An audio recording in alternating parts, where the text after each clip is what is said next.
Okay, Mr. Brooks, you're good to go. All right. Now this is understanding others, chapter 5. Here we speak about individuality and commonality. All right. Now, individuality is basically values or the character of a person that distinguish them from others of the same kind. Some of these differences may come from our ethnicity, culture, or gender, right? And as we see the picture figure here, um, all those little cubes, everyone seeing that little picture on the side? Actually, what you can do is launch your presentation. Go to It's not slideshow. launched? No, it's not launched. You just Oh, yeah, oh, yeah. Launch your presentation from PowerPoint, oh, and it'll get bigger for us. There we go. I think we seen. Well, no, we seen your launch it. launch your PowerPoint. Go to slideshow.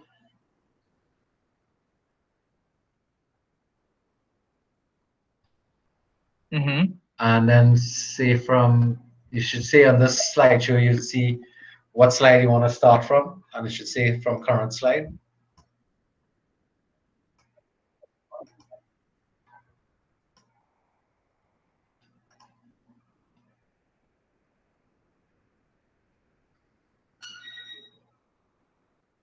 Okay, no, cancel that. Cancel what you're doing there.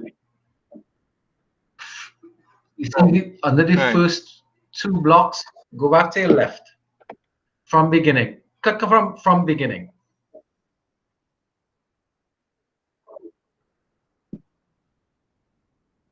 Right, now we can see the Oh, full you all screen. see it now? Yeah, and you can hide that little bar, the bar down at the bottom there. Let Just me. click hide and that'll Oh, disappear. And now you can move good. from one slide to the other. Okay? All right, great. Nice. All right, so we're going to back to. You were dealing with individuality and commonality. And there was a image you were trying to show us. Individuality is basically values or the character of a person that distinguish them from. Right. And the image there states shows that there's a little cube. So if you're seeing that, hopefully, this black one is distinguished from the rest, seeing that he's the only black one there.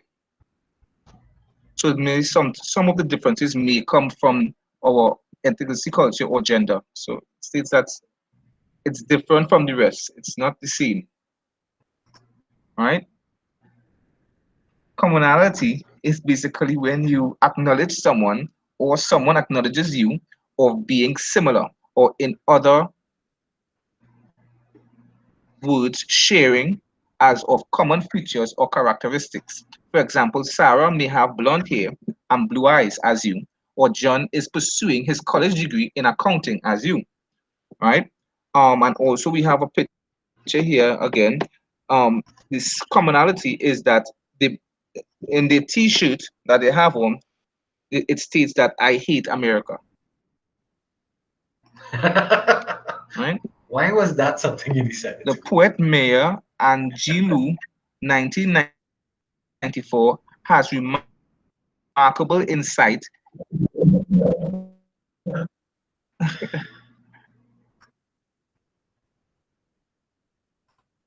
Go ahead, you again. Sorry, No, I was asking why did you choose that particular Chilu, image? 1994, have remarkable insight into the commonalities of being human. In her poem, Human Family, she describes all of our uniqueness as people that set us apart.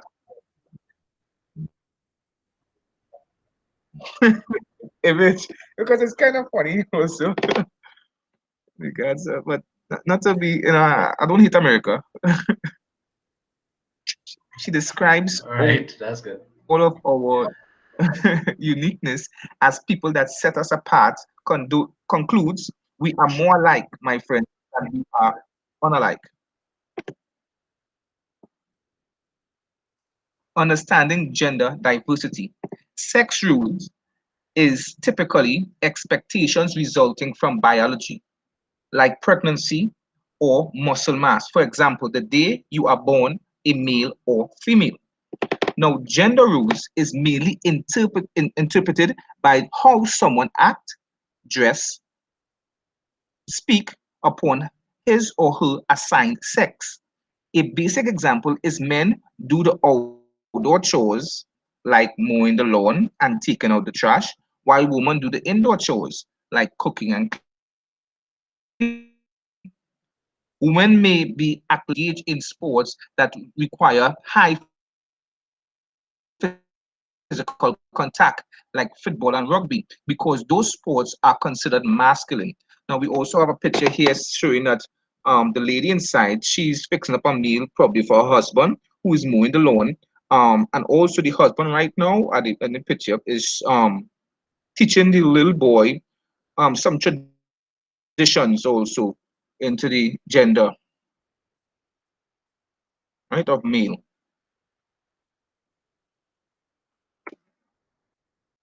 And it also continues understanding gender diversity. Within leadership, men are more viewed of being a leader in society, which limits women range of roles and suppress their individuality, with likely will likely inhibit their effectiveness in their community. Therefore, both men and women are capable of making good decisions, and that is true. Leading effectively,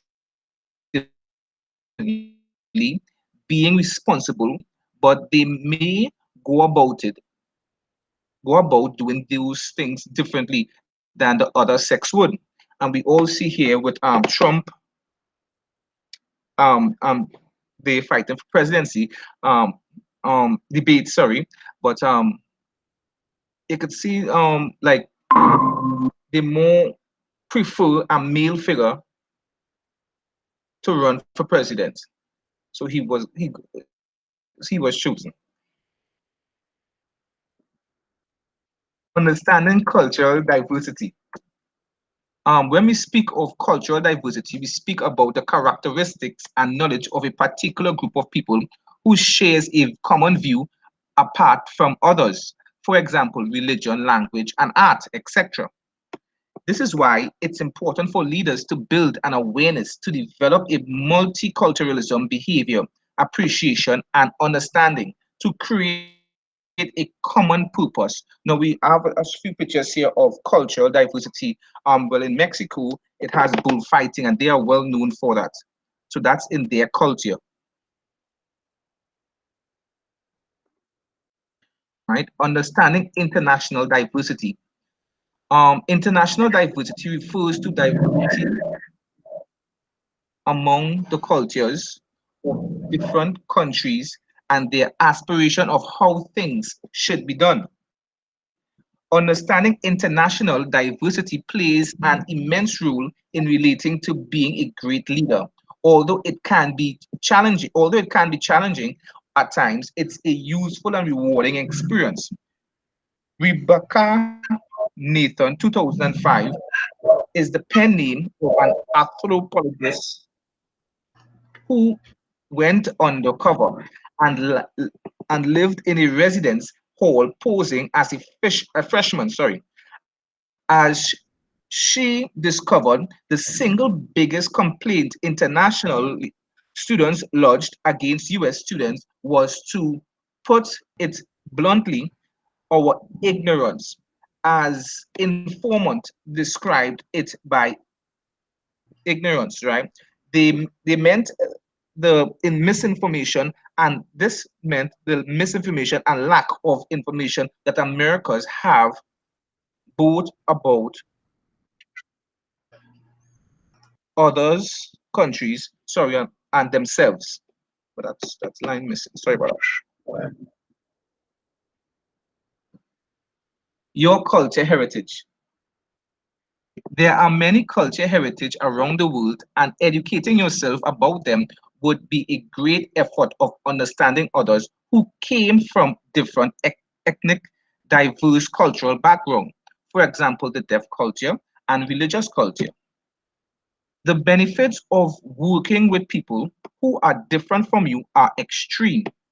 Cultural heritage is the indicator of the ways of living that a community developed, which are inherited from previous generations. It includes artwork, building, books, objects, songs, folklore, practices, and oral history. Cultural heritage provides both tangible and intangible presentations of the values, beliefs, traditions, and lifestyles of prior generations. Through though though it comes from the past, cultural heritage is perceived preserved in the present and valued by present generations. Do you think that Trinidad has as Building much of an issue with culture multi-Africa. diversity?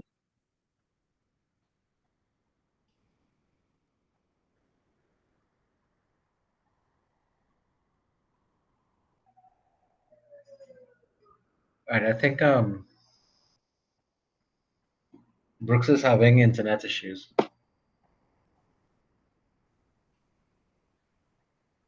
Hi, Brooks. Mm, Hi, Mr. Brooks.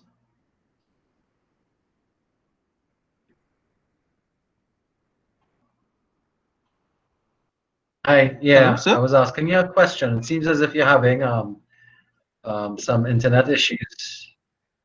Who might Yeah, be I'm here there? with you, sir. I was asking a question. I didn't know if you heard me. I was asking whether or not you felt that Oh no, Trinidad and I heard Tobago you and I suffers. answered. Yeah, hello. Okay, we weren't hearing your response. At least I wasn't hearing your response. Yeah, I also didn't hear his response.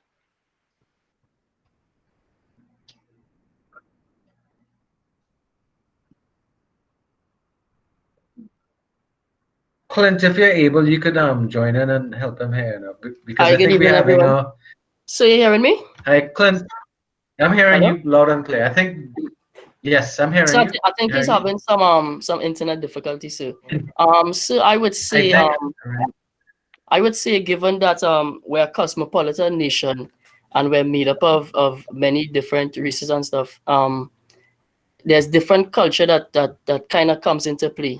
You understand? And that actually shapes the entire country because when every person or every individual, they come together, it comes like, we're working towards something better. Yes, we are. But my point being though is that even though we know we come from this culturally diverse environment, do you think that this factor of understanding others is less important in Trinidad than it might be in the United States? Or do you think it's something that we still have to pay a lot of attention to? So I would say we still have to pay a lot of attention to it because it's continuous improvement. It's not like you learn something about someone and you stop there. It is a process where you just continue learning more. All right, excellent, excellent answer. All right, let's see if we can get Mr. Brooks back online. I think um he had stopped presenting, I guess. Yeah, we're hearing you know. Yeah, are you hearing me, sir? Uh, you probably need to start back your presentation from the page you were at before. Yeah, let's get back. Yes, sir. All right, hold on, sir. Yes, sir. Turn the screen.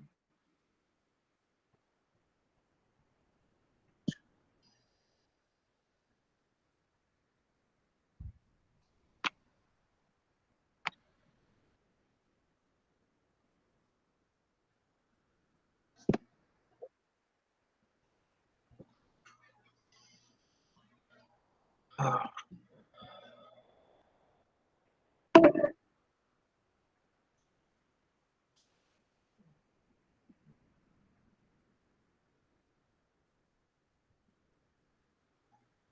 hmm.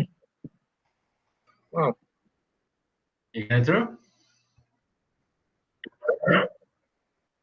It's giving me real issues. Yeah, that's because All you're right, I'm gonna having try again. You're having Try internet yeah. bandwidth issues.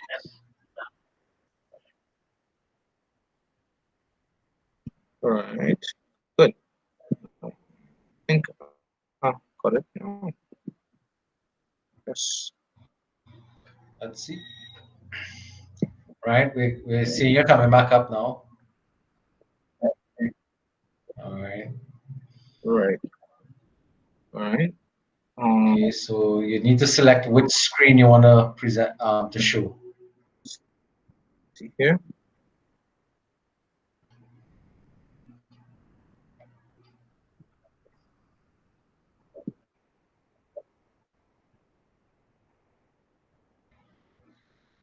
Right. This is screen I put on mouse. One slide. Wait. Right. You all seeing that, right? Yep, we're seeing it now. You all see my screen, right? Hello. Yes, we are. Great. Nice. Um.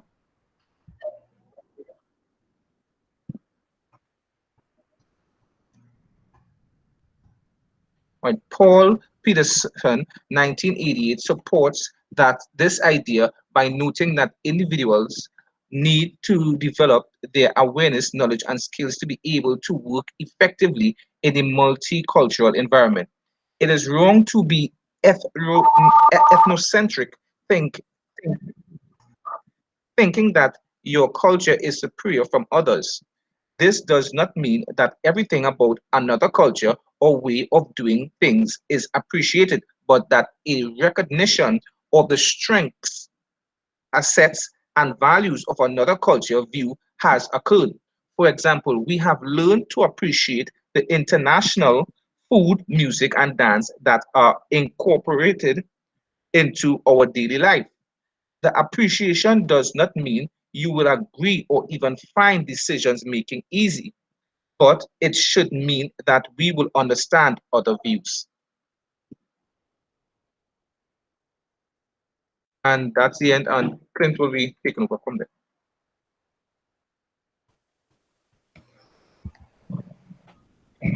All right, so you'll need to stop presenting to allow him to present. Okay. All right. Right, just it. Okay. So Clint,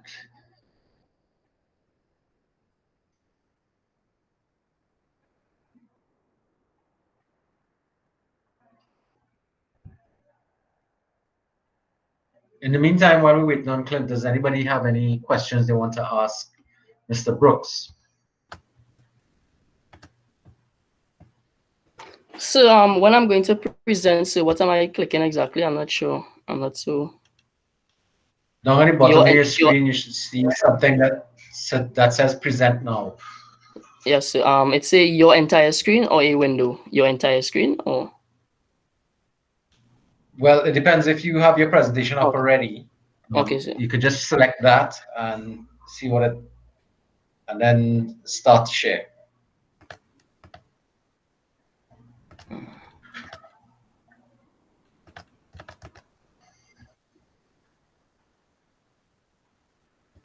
let's see.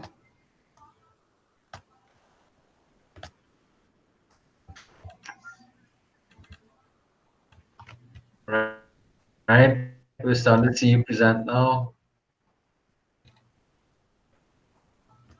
So is everyone seeing it?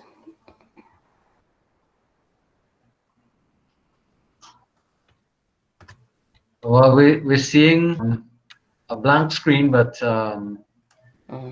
you need to select something that you want to present to us.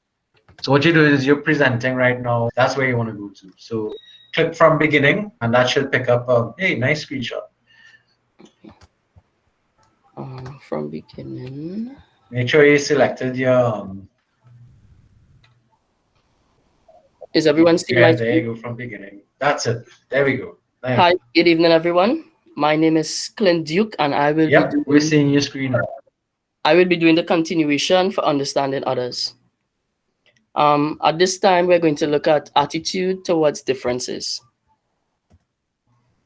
So when we think about differences, we think about how people view others who are different. Um, From a child, we go from unawareness to some degree of acceptance as we mature to adults. Now, oftentimes in life, sometimes we may say that if I had known better, I would have made a better decision.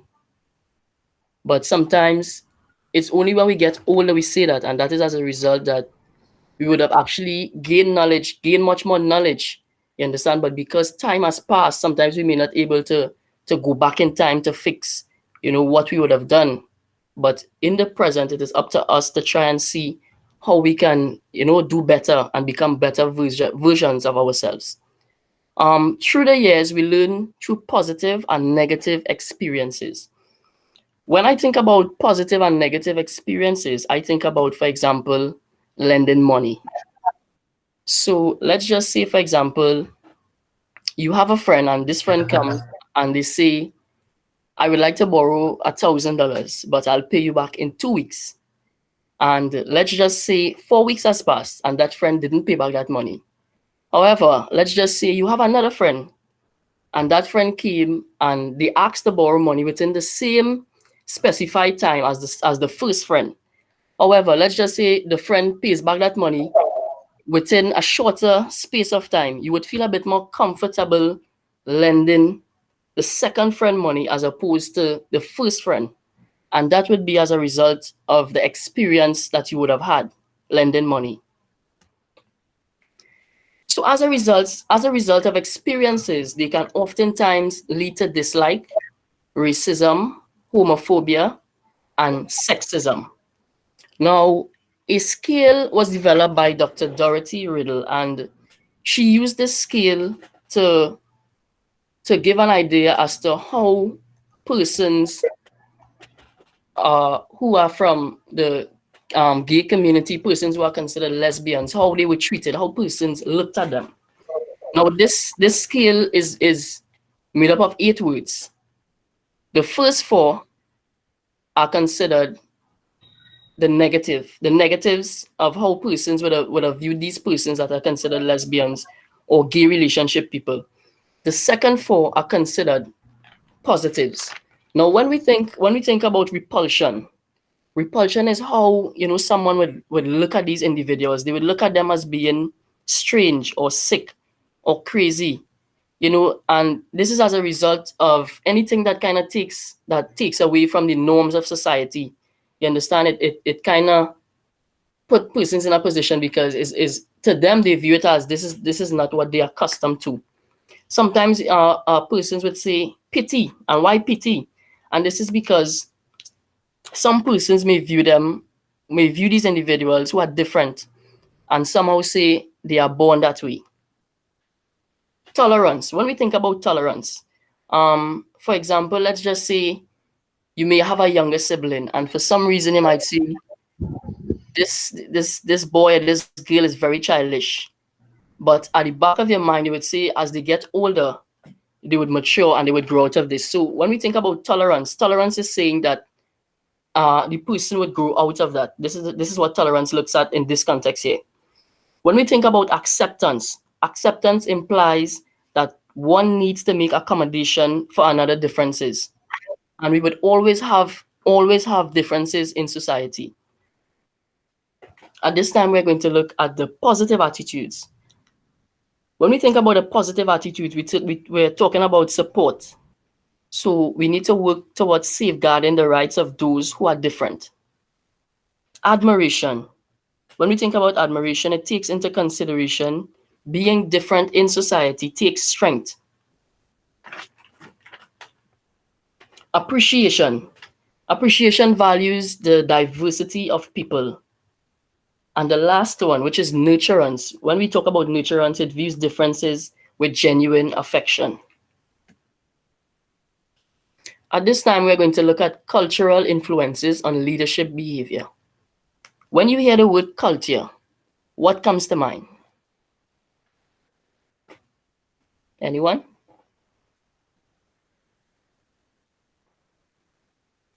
A When we group hear the of word, people. Sorry, Go I ahead. could say, go ahead, go ahead. also let's Go all ahead. just now. Well, when it comes to the word culture, what comes to my mind is basically like what affects the person you are. Like your so like the people who are around you, your environment, where you were raised, um, what contributes to who you are now. That's Correct. what culture comes to my mind. Anyone else? I would say a group of people, individuals that basically shares the same interests, the same beliefs, um, from a other set of people. I guess that's how I will look at it. So you guys are on the correct path. So when we think about culture, these are some of the words that come to mind. Here we have ethnicity, religion, language, food, music, clothing, knowledge, and dance. Now, at this time, we're going to examine a few of these elements that make up culture. So, in this picture here, I have music. When we think about music, there are various genres that make up music. So, we have here Cohen Duba, who sings more soca, and we have Ravi B, who sings more chutney. Now, this would have been a collaboration that would have been done between the two, and it would have seen the both genres combining. So you would have had a chutney soca that would have been done by both of them. So we could see how music could somewhat shape culture. At this time, we're going to look at food. You understand? And we're going to look at food in terms of how different ethnicity would have shaped food. So in this picture here, we could look at it from a standpoint where members of the East Indian community, they would have brought certain spices and certain things, and they would have contributed to this this plate that we're actually seeing in front here, that we know today as curry. You understand that we also enjoy, well, majority of us. Our tasty doubles, the East Indian community is also responsible for this. Looking at it from another standpoint, when we could also say that members from the Afro Trinidadian community, like around Emancipation Day, some persons may do pilau, even though pilau is something that is cooked all year round. Also, some persons may do provision and saltfish. At this time, we're going to look at clothing. How clothing, somewhat shapes culture. In this picture here, we see our Honorable Prime Minister and his wife, along with other individuals, properly dressed in their Emancipation Day attire. In this picture here, these are some of the clothing that would be used around Diwali. So at this time, we're going to examine the characteristics of culture. So culture is shared. And how is culture shared? When we think about culture being shared, we can see that it is being passed on from one generation to another. So let's just say your parent would have taught you something, and then you would pass it on to your child, and then your child would pass it on to their child. So we can say that culture is shared. We can also say that culture is learned. We can also say that culture is symbolic. Culture has true meaning. Relational leadership values effective leadership process within heterogeneous groups. So when we think about heterogeneous groups, we think about different persons coming from different backgrounds, coming with their different culture, and they have a vast knowledge to bring to the table. So it's like a diversity. It would be inaccurate to describe people based on only one aspect of their true identity. For example, don't judge a book by its cover. Now, oftentimes we may want to read a book, but sometimes because of how this book might look, you may neglect reading the book or say, well, I will move on to something else. When in fact, that book is actually in depth, contains valuable information that can be useful to our lives.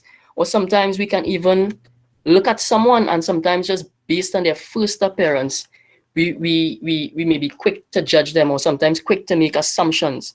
So we oftentimes need to observe individual behaviors and seek to understand why their attitude, why they behave the way they do, and understand their attitudes, rather than to presume differences and stereotype. areas that can be looked at to determine good leadership. When we think about leadership, these are some of the things that can be looked at: communication, conflict resolution, and decision making. So when we think about communication, we think about some type of dialogue taking place, persons talking. We could also think about verbal, non-verbal communication. So here, some people are highly verbal and strong in their belief, whereas others may be verbally reserved and prefer thoughtful writing. Now, for example, let's just say Sir gives an assignment and two persons want to ask the same question, but one person is more bold to ask the question, so they would ask Sir in order to get a response, whereas another person may say, hey, what, I am not going to do this. I would message Sir privately and find out exactly what is going on. And this is as a result, sometimes persons may feel that what they're going to ask, they may think that this is a stupid question. Persons may think, I'm not smart. You understand? So sometimes, oftentimes, it could just be that particular individual is shy. Example, some individuals have been taught to value bold eye contact. So for example, if you're having a conversation with someone and you're talking to that person or that individual, but that person is looking somewhere else, then you would think that what you're saying is not as important as what they are looking at. Also, body language and gesture. You go to an interview. At the end of the interview, do you just get up and leave, or at the end of the interview you would say thank you to whether it's the panel or one individual that is conducting the interview? You'd probably give a handshake. Also, promptness. When we think about promptness in the world of work, in the working environment, your manager or your supervisor, someone calls a meeting, and let's just say the meeting is at 9 o'clock and you stroll in at 10 a.m. Understand? Especially if you do not have a reasonable explanation as to why you're late, they may think that you blatantly have no respect for management. But isn't that Trinidad time? Right, something before you go on. Great work so far. One of the things that you're talking about in terms of things in communication patterns, different cultures use different communication cues. So the concept of the eye contact in some cultures, looking somebody directly in the eye is seen as being disrespectful. True. Because you're challenging them. And this is something that the text is trying to bring to us. Different cultures speak to different behavioral patterns that are seen as being either respectful or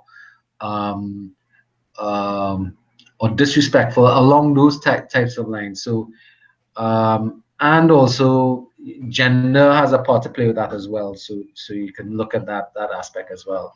So in some schools or some cultures, sorry, I should say, they don't allow for free flow of discussion, whereas because we have grown accustomed to some of the cultural cues that come out of the United States, we adopt their cues a lot. But there are some cues, like for example, arriving at meetings late, that type of stuff. A lot of gesturing. Trinidadians are really good at gesturing. But in other cultures, that may be looked and frowned upon as being excessive, and it may come across negatively. So those are some of the things that they're talking about in terms of cultural diversity that we have to take into consideration when we're dealing with those things. All right? Okay, continue. Yes, another aspect of communication found to be useful is the idea of speech communities. When I think about speech community, I try to look for it in its simplest form. So let's just say if you belong to a religious denomination, that in itself, would be a speech community, because then certain values and certain things would be taught. Something as simple as, for men go to the barbershop, women go to the hair salon. So let's just say at the barbershop, men would have certain things that they would talk about, and women would have certain things that they would talk about in the hair salon. Okay, so you're joining two things there. That's culture and gender. So interesting. Go ahead. Speech communities is also determined by gender, ethnicity, workplace, interests, or other groups that share common core patterns about language and how it is used. Recognizing and respecting different speech communities increases our ability to participate competently in a diverse culture. Like verbal, nonverbal also plays a key role because it reflects the values, perspectives, norms, and heritage of a specific culture. So when we think about nonverbal, this picture here, we can see that Barack Obama, he is showing a peace sign. So this in itself here, to many, they would know that he's actually showing peace. So this can be considered a nonverbal communication. Did you know that if you were to flip that over and turn his hand where the fingers are the back of his hand is facing the crowd, that means something totally different, right? Of course. Especially in the English culture, it actually means up yours. All right. So different is just different. Different is not wrong. For example, some persons prefer to drive with air condition, whereas some individuals prefer fresh air. They just prefer to drive with the glass down. Or for example, some persons, while eating pilau, may prefer to put a little bit of ketchup on the side. Some persons may prefer no ketchup. So each individual is different and unique in their own way. And that is not wrong because their personality is part of what actually shapes them into becoming a better person. At this time, we're going to look at conflict resolution. You might observe individuals with a range of behaviors, from confrontational to very subtle. Some may welcome responsibilities, some blame others for shortcomings, some believe their way is right and are closed to other options. And the last point I highlighted because almost any measure of change will result in some level of conflict. For example, given the COVID-19 pandemic, we would have gone from normally not wearing masks. You're going to work, you're going out, no mask, anything on your face. And then all of a sudden now, as a result of how the deaths has been increasing, how a number of persons are becoming infected, government would have had to put certain measures in place in order to reduce the numbers. So we would have had to wear face masks, where face masks are now mandatory. And as a result, some persons may find it uncomfortable. Some persons may say they need to pull it down a bit to breathe. Some persons may say ever so often they might need a drink of water.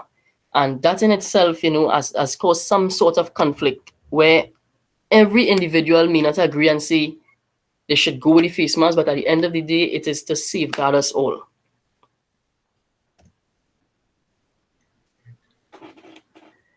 Relational leadership seeks connection among options to address problems. So when we think about conflict resolution, we think about trying to solve the problem.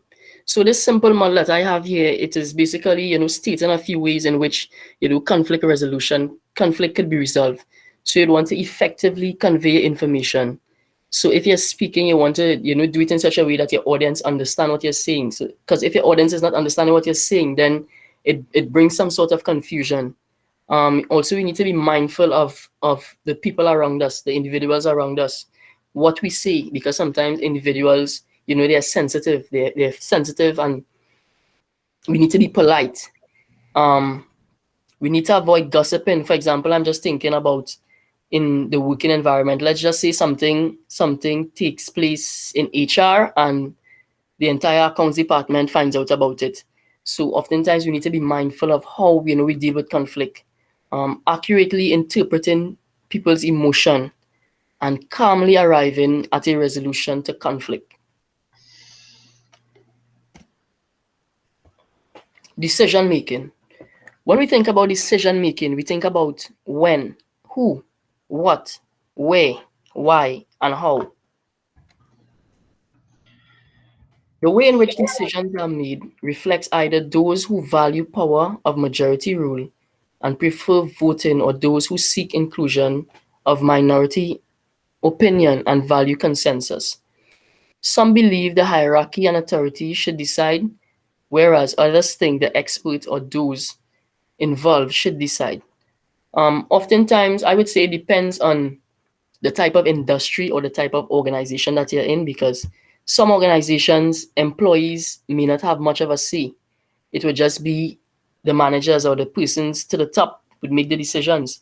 And in another organization, it would be where managers or person at the top would throw out certain suggestions, and employees would be able to comment and see how they feel about it, how they think moving forward. Good. This simple diagram here, it speaks towards decision making, the decision making process. I would want to use it. I would want to apply this diagram to custard.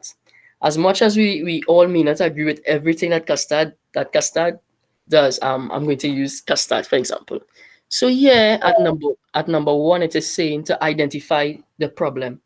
Now we would have gone from having face-to-face class to now having online classes, and for custard, they would have had to to to do certain things in order to fully carry classes online. So in terms of identifying the problem, I would say the problem would have been COVID-19.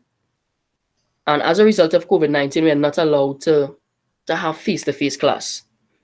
From one, it goes to two, and two says to collect the information. When I think about collecting the information, I think about I think it's just before the semester would have started, they would have sent out a message or email to find out if you have access to internet, or if you have any kind of access to any kind of technological device that would allow you to do your online classes. Identify the alternatives. So when I think about identifying the alternative as a result of not being able to have face-to-face class, they would have then had to look to the online forum. And when I think about the online forum, I think about it would have like different via various platforms. So you could use Zoom, Google Meet, Microsoft Teams. So there are various platforms that they could use. Number four, weigh the evidence. When I think about weighing the evidence, I would say when they would have collected information. So let's just say they would have collected responses from a number of students. So they would have said, okay, this student, this person have access to internet, this person have access to a tablet, a laptop. And as a result of that, they would have then choose from the alternatives. So in this case here, I would use this in terms of different lecturers. So different lecturers would use what they're comfortable with. So some lecturers may be comfortable using Zoom. Some lecturers may be comfortable using Google Meet. So it all depends on how comfortable the lecturers are. And as a result of that, then that they would have implemented or put everything into play. And it didn't just stop there, because when they would have executed their plan, they also needed to get feedback. So they would have sent out various surveys to find out how students are coping with the online forum, if they're getting through, and so forth. Leadership and communication. Good leadership requires not only being able to write and speak well, but also being a good listener.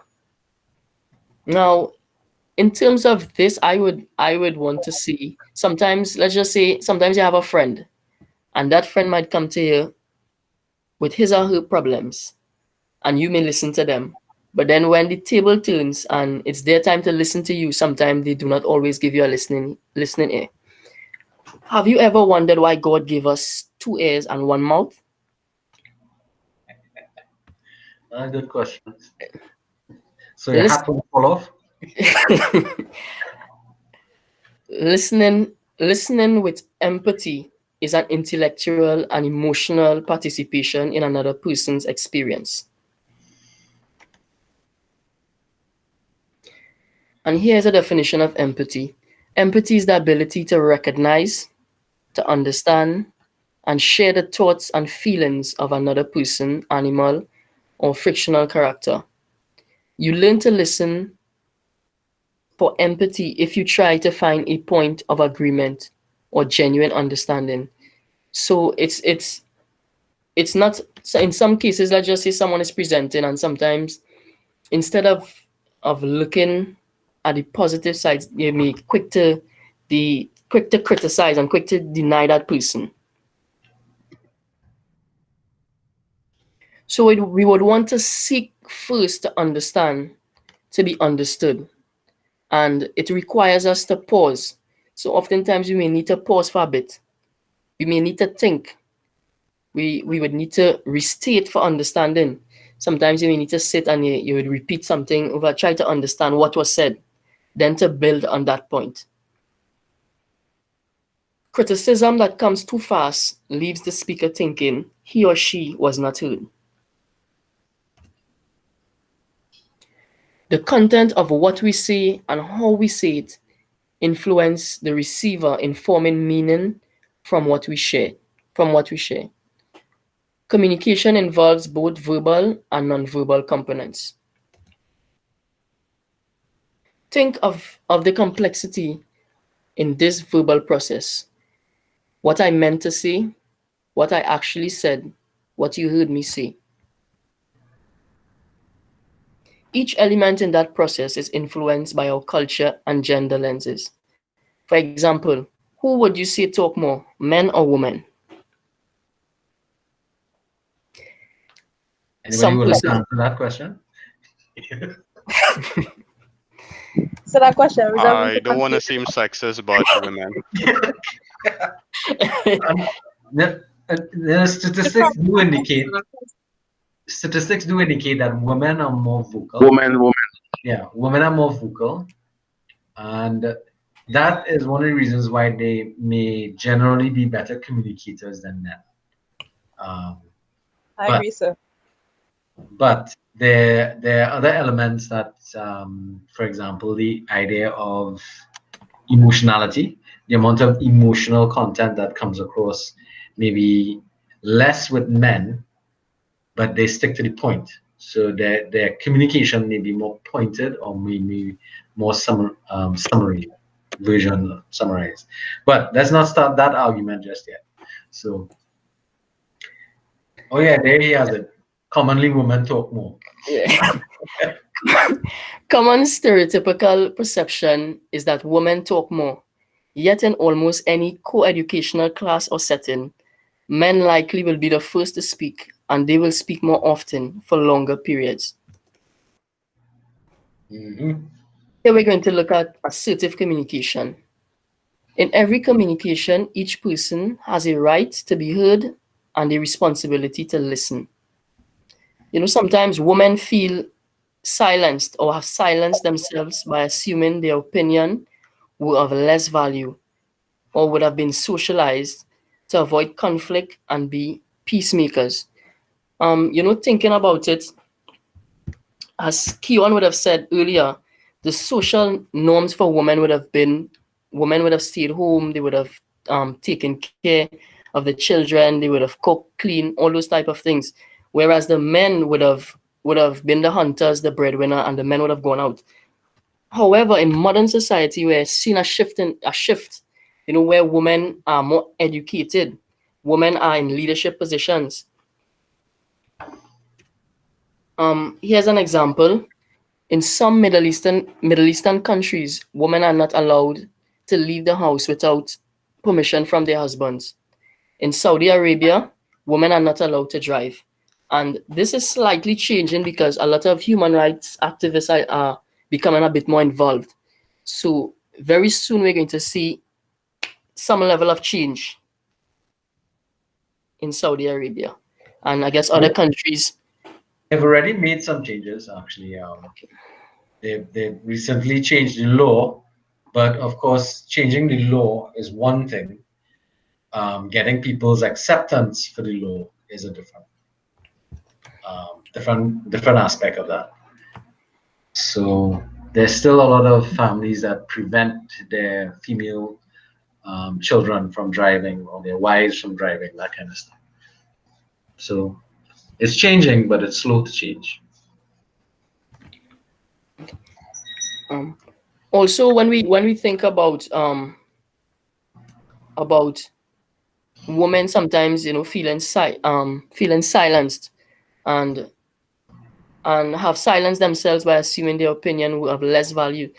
Something I would have observed, woman, let's just say a woman is just as qualified as a man, but sometimes in an organization they would put a male in a leadership position instead of a female. And sometimes there's a term that is used, I think it's called glass ceiling, where a woman sometimes in some organizations they are only allowed upward mobility only so far, even though they are just as much as qualified as men.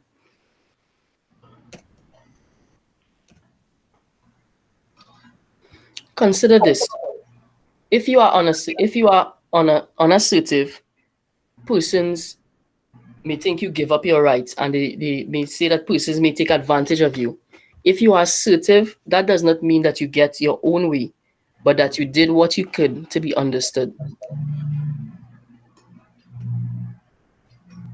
Relational empathy goes beyond merely understanding another, in which the emphasis is upon the recreation in the listener of the meaning originally created by the speaker and seeks shared meaning. Relational empathy recognizes the importance of context, which may create a new third culture. When I think about this third culture, for example, let's just say two persons from Trinidad and Tobago would have made a child in the United States of America. And as a result of that child being born there, that child would grow into a man, and he may form his own family and may move to somewhere else.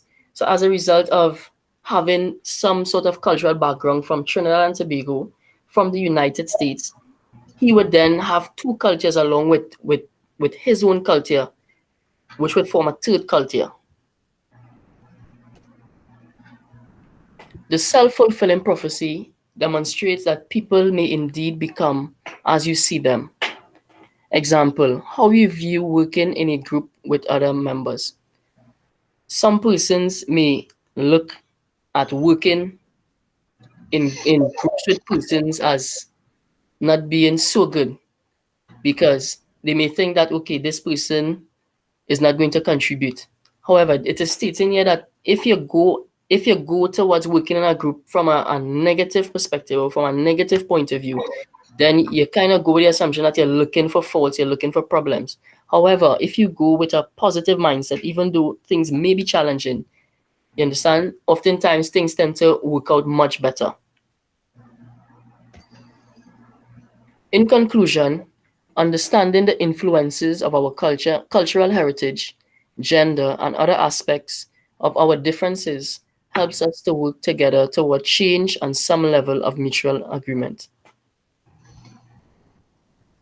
Thank you for listening to our presentation and for being a wonderful audience. At this time, I'm open to any question. Anybody? Questions you want to ask?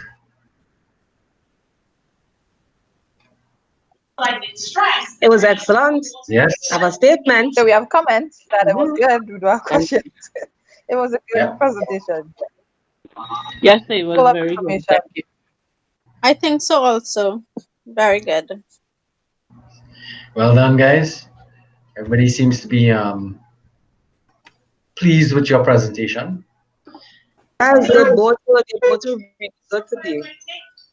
Dan, sorry.